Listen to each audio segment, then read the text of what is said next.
Bonjour à tous et bienvenue sur Auteur en live. Ce soir c'est Tiffen le vilain que nous allons écouter qui nous présentera son roman, tout ça, tout ça. Et voilà. Tiffen, je te laisse te présenter. Je suis, Tiffaine Le Vilain. J'écris principalement de la fantasy, un petit peu de science-fiction, un petit peu de policier, depuis un bon moment maintenant et ce soir, j'avais envie de parler du premier livre que j'ai auto-édité, L'éveil de l'ombre. Bonsoir Jordan, ça fait très longtemps qu'on t'a pas vu. Alors attendez, je range juste mon cahier. Voilà, c'est fait. Et du coup, depuis combien de temps écris-tu? Je crois que j'ai décidé d'écrire ma première histoire quand j'étais en sixième. Je me souviens, j'avais un classeur Hello Shippy, rouge, un stylo 4 couleurs et j'ai écrit ma première histoire donc j 20 ans à la louche. Ah oui, quand même. Ouais, ouais et sans vraiment de pause, alors j'ai fait pas mal de fanfiction, hein, au collège et au lycée, c'était des fanfictions, Harry Potter, Le Seigneur des Anneaux, Sailor Moon, et cetera et après je suis partie sur mes trucs. Donc on va dire ça fait 20 ans, mais ça fait pas 20 ans que j'écris mes histoires, quoi. Il y a Jordan qui dit qu'il kiffe ta couverture. Et c'est vrai, je confirme, je kiffe ta couverture aussi. Bah, je Elle est transmettrai, magnifique cette couverture, c'est dingue. transmettrai à l'illustrateur du coup, on s'est un peu arraché les cheveux pour que j'arrive à lui dire ce que j'avais en tête et que lui il arrive à faire quelque chose qui correspondait, mais je lui transmettrai du coup. Moi, j'arrive déjà rien à voir en tête. Par exemple, pour le roman que je suis en train d'écrire actuellement, j'ai déjà rien en tête en termes de couverture. Le seul truc à un moment donné que j'avais en tête, je me suis ravisée parce qu'en fait, ça spoilait complètement le livre. Ah Donc, ouais, c'est pas forcément, je me suis dit non, non, on va éviter de spoiler les gens. ouais, alors que moi c'était un peu facile pour celui-là parce qu'il y a un élément central qui spoile pas et qui est assez visuel donc allez-y quoi. Il y a C'était un Jordan qui dit je l'adore, je la jalouse cette couverture, j'en ai jamais vu une aussi belle. Et c'est vrai Ah bah, ça qu'en me fait plaisir. en plus, du coup, Jordan est un auteur spécialisé surtout dans l'horreur. Donc D'accord, c'est OK. vrai qu'elle fait très horreur ta couverture. Je sais pas c'est C'est quoi, vrai. mais Bah, elle pourrait être c'est parfaite pour on va dire un roman d'horreur. c'est vrai que je sais pas si, en fin de compte, j'ai fait ce que j'avais envie de faire et je suis pas sûre que ça corresponde avec ce que les gens ont l'habitude de voir en couverture pour ce genre-là. C'est pas vraiment de l'horreur du coup, mais elle est belle. J'aime beaucoup ma couverture aussi. Donc on en parlera après. Et du coup, qu'est-ce qui t'a donné envie d'écrire? Hem, je crois que j'avais juste envie de raconter des histoires, mais aux gens. En fait, très vite, il a fallu que d'autres lisent, sinon j'avais pas l'élan, quoi. Donc bah, très vite, ça a été les copines de classe et comme c'était des fanfictions et qu'on était dedans, ben, elles avaient envie d'avoir la suite et après voilà, c'était toujours dans le but de raconter pour les autres, en fait. D'accord. Un peu comme par exemple pour moi le sport, je sais que il me faut des compétitions pour que vraiment j'arrive à avoir un intérêt pour le sport. Parce que Ouais, sinon, je vois pas l'intérêt de m'entraîner en fait. Ouais, je m'entraîne, mais c'est ouais, quoi la je vois finalité, tu vois? il y a un truc, quoi. Ouais. Après il y a d'autres finalités pour l'écriture, c'est sûr, Oui. mais la mienne à moi, en tout cas, c'était vraiment pour que les autres passent un bon moment, quoi, en fait. Et du coup, pourquoi avoir choisi l'auto-édition? C'est financier. Non, pas que.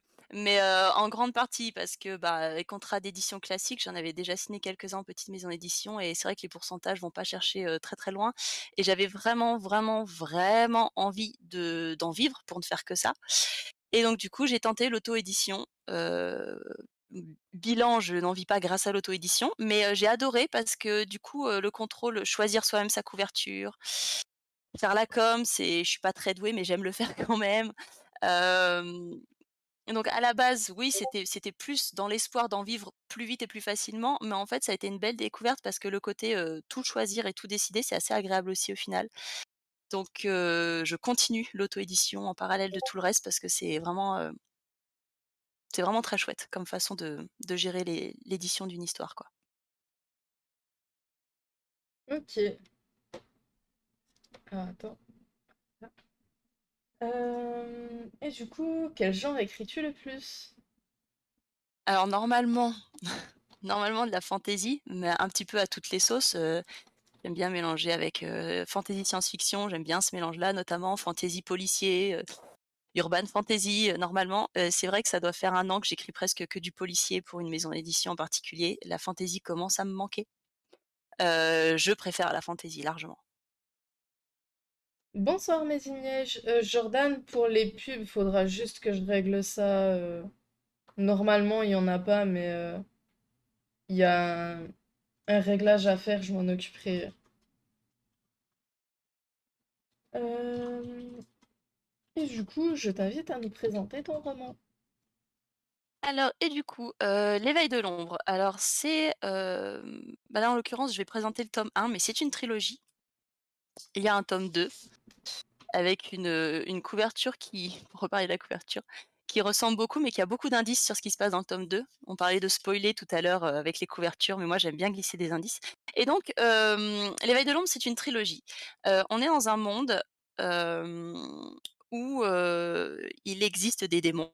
C'est clairement une histoire de chasseurs de démons, mais on les appelle des chasseurs d'ombre parce que c'est l'ombre, avec un O majuscule, qui envoie ses démons sur terre pour prendre le contrôle, dominer, détruire et cetera et face à l'ombre, on a la lumière, avec un L majuscule, qui utilisent donc les chasseurs d'ombre. Donc ça, c'est l'univers de base et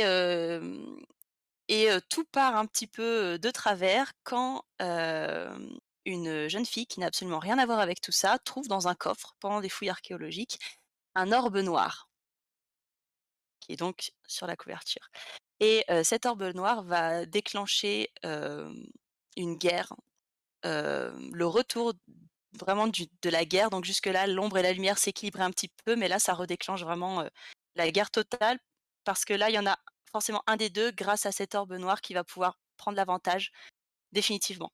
Reste à savoir lequel du coup. Ça a l'air super intéressant. Et hem du coup, ça parle beaucoup de sororité. Les personnages principaux sont féminins. Alors il y a aussi des personnages masculins, mais les 2 personnages principaux sont féminins.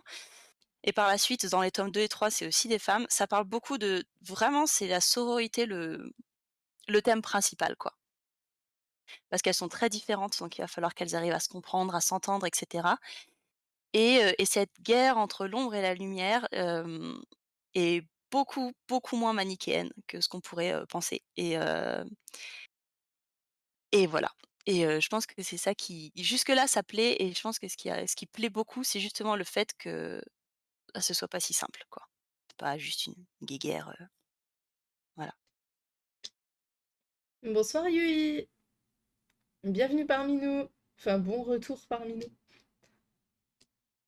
Du coup, désolé, je crois que tu viens de rater la description du livre, mais ça te donnera plus de questions à poser.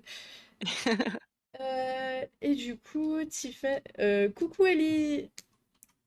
Pareil, bienvenue sur cette interview. Du coup, pareil, si tu viens d'arriver, t'arrives sans doute juste après le moment description du roman, mais n'hésite pas à poser des questions tout à l'heure quand viendra le moment. Et du coup, Tiffen, est-ce que tu as des projets pour 2022? Le tome 3. J'aimerais vraiment, réussir à écrire le tome 3. J'ai eu un petit blocage, comme il y a eu, notamment des proches qui ont beaucoup aimé, je me suis mis beaucoup de pression sur le tome 3 parce que le truc c'est une trilogie, il s'agirait pas que le tome 3 tombe complètement à plat. Donc je bloque dessus, mais ça y est, c'est en train de se décanter. Donc pour 2022, la priorité, en auto-édition en tout cas, c'est, de sortir le tome 3. D'accord. Et est-ce que tu as un conseil à donner aux personnes qui souhaitent se lancer Dans l'écriture dans ou dans l'écriture l'auto-édition? ou tout simplement en auto-édition ou même en édition tout simplement? Hem, Ça va paraître un peu bateau, mais il faut pas avoir peur. En fait, il y a plein de raisons de pas se lancer, mais il y en a aucune qui est vraiment bonne. Souvent, ça cache juste, une espèce de peur, qui est pas forcément fondée parce que enfin, bon, après c'est mon avis, mais je pense que tout le monde, mais absolument tout le monde est capable d'écrire une super histoire qui plaira à tout le monde.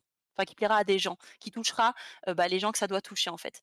Donc, c'est très bateau, mais faut vraiment pas hésiter à y aller. Tout le monde a une chouette histoire à raconter, en fait faut pas se dire, «Mais je sais pas écrire» parce que ça s'apprend et ça, c'est cool. Faut pas se dire, «Oui, mais mon idée, elle a déjà été faite» parce que alors, elle a peut-être déjà été faite, mais pas par vous et pas avec votre histoire, vos thèmes, votre façon de voir le monde et les choses et hem et du coup, voilà, il y a aucune bonne raison de pas se lancer. Faut y aller, faut vraiment pas et puis ça peut prendre du temps et c'est pas grave non plus. Ça peut prendre 1 an, 10 ans, c'est pas grave non plus. Voilà. Alors du coup, Jordan, pour répondre à ta question, où peut-on se le procurer? Juste en dessous, normalement, tu as un lien qui s'appelle tout simplement Arte, alors, attends, je vais vérifier comment je l'ai appelé. Acheter le roman de Tiphaine Levin et t'as juste à cliquer et ça te redirige directement du coup sur Amazon. En l'occurrence, ouais, c'est ça. Et du coup, je propose que nous passions aux questions surprises.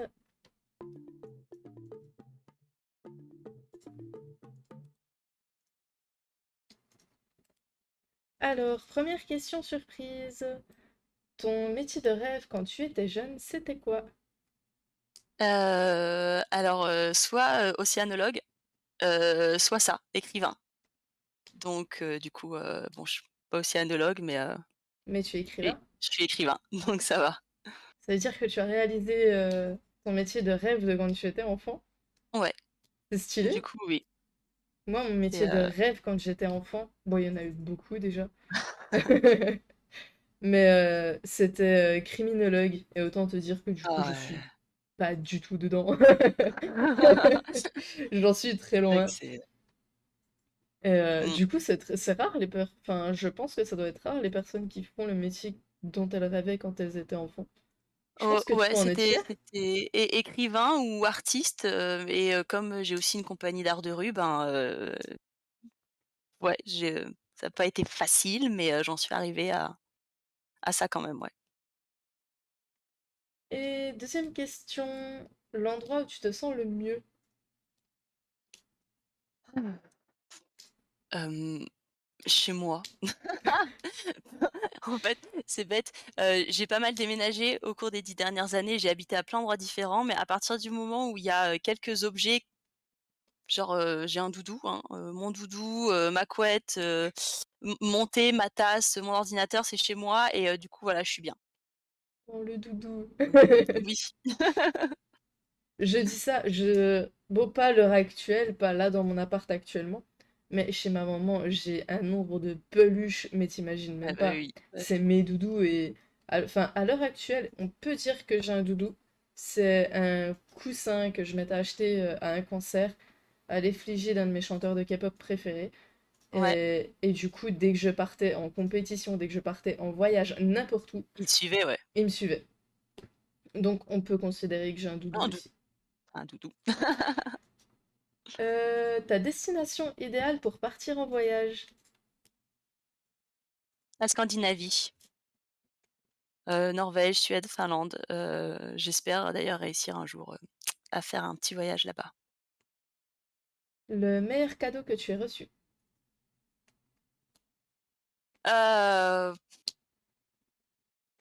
pas facile celle-ci. J'ai une mémoire horrible, donc là, mon premier réflexe, c'est d'essayer de me souvenir de tous les cadeaux que j'ai pu recevoir, mais le seul qui me vient, c'est un des plus récents du coup et c'est un peu cliché, mais c'est mon clavier d'ordinateur parce que du coup, Oh, j'écris mieux avec. mais c'est trop bien un clavier! Mais j'ai dû avoir des tonnes de cadeaux mieux que ça, mais j'ai une mémoire qui est vraiment, horrible. Un film qui te fait pleurer à chaque fois? Il y en a plein. Un film, point. En fait, je pleure devant les films dès qu'il y a une montée d'émotions, que ce soit triste ou épique ou romantique, enfin je pleure devant les films de base. Donc bon Disney c'est une valeur sûre, mais Mais voilà, je pleure, je regarde des dessins animés avec mon fils et c'est moi qui pleure, enfin voilà, Du je coup, t'as pleure. pleuré combien de fois devant le tombeau des Lucioles? Je l'ai regardé qu'une fois tellement j'ai pleuré non-stop pendant le film, en fait. Je l'ai regardé qu'une fois, Ah, il est dur il ce est trop film, hein. il est trop dur ce film-là. Je peux ne voir qu'une image et lire un morceau de l'histoire et repleurer en souvenir de enfin non, voilà, je suis une pleureuse. Euh, et du coup, ben, nous allons tout de suite dire au revoir à la VOD. Donc à bientôt. Alors attendez, il faut que je parle des nouveaux livres. Alors, je vais prendre le premier qui vient.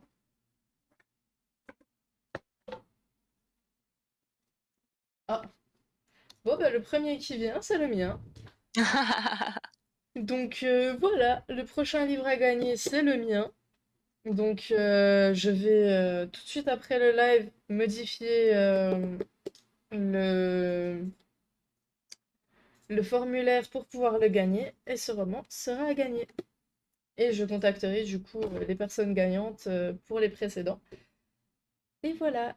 Donc si jamais vous voulez gagner ce roman, bah, n'hésitez pas à remplir le formulaire sur YouTube que vous trouverez en description. Donc gagner un roman, vous avez le lien vers le formulaire juste après. Vous le remplissez et si jamais vous gagnez, je vous contacte.